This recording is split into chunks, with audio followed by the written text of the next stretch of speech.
Kahapon po, nabanggit ho ninyo na meron na po kayong persons of interest na umano'y kinausap na po ng VP Vice President Sara Duterte para patayin umano ang Pangulo, First Lady at former Speaker of the House. Ang tanong ko po, paano pala ho ninyo ito natalisod o natunto ng impormasyong ito? Gayong sa kanya pong press con, wala naman pong siyang sinabi kung sino mga taong ito. Sinabi niya lang na may kinausap na ho siya. How did you find out?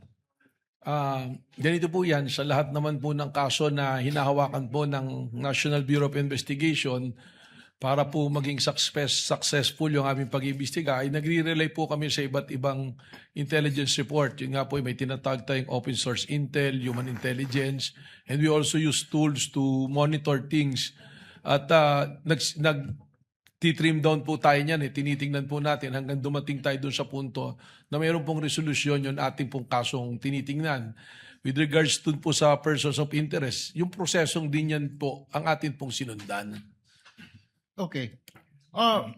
Without mentioning po kung sino itong mga tao na ito or yung pagkakilala nila, kung nasaan sila, maaari po ba ninyong bigyan kami ng ideya itong mga persons of interest na ito? Kung ano po talaga ang trabaho nila, kung sila po ba talaga yung mga hitman o mga gun for hire o riding in tandem, ano ho ang klaseng trabaho meron itong mga ito?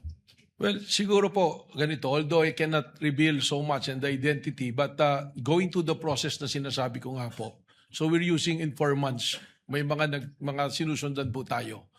Ang una-una ating pong tinignan dyan, yun nga pong sinabi na kumausap ng papatay at yung pong papatay ay pumayag na.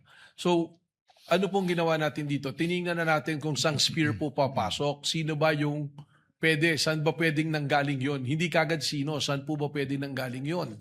At lumalabas po rito, alam natin yung kasaysayan, malawak po ang kanyang tinatawag na connection, yung network po. Alam naman natin na siya ay Vice Presidente at ang dating Pangulo ay kanyang ama.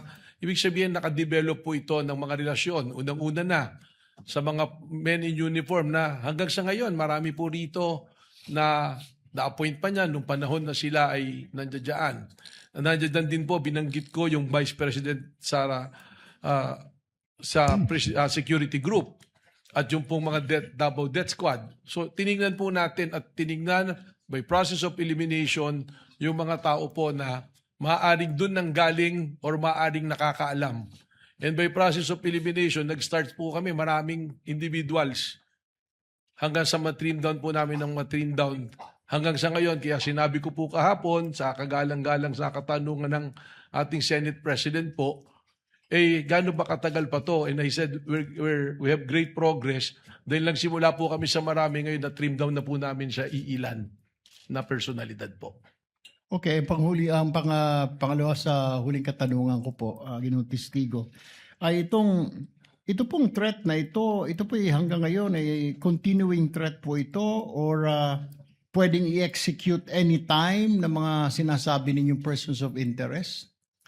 Yun na po yung atin pong pangamba na nakikita. Because hindi po natin nakukuha, sigurado po tayo na may kinausap at pumayag, subalit yung pagkakakilanlan ng taong kinausap ay hindi pa rin po natin nakukuha. So ibig sabihin po, yung threat po na ito sa Pangulo is a continuing and active threat po and serious.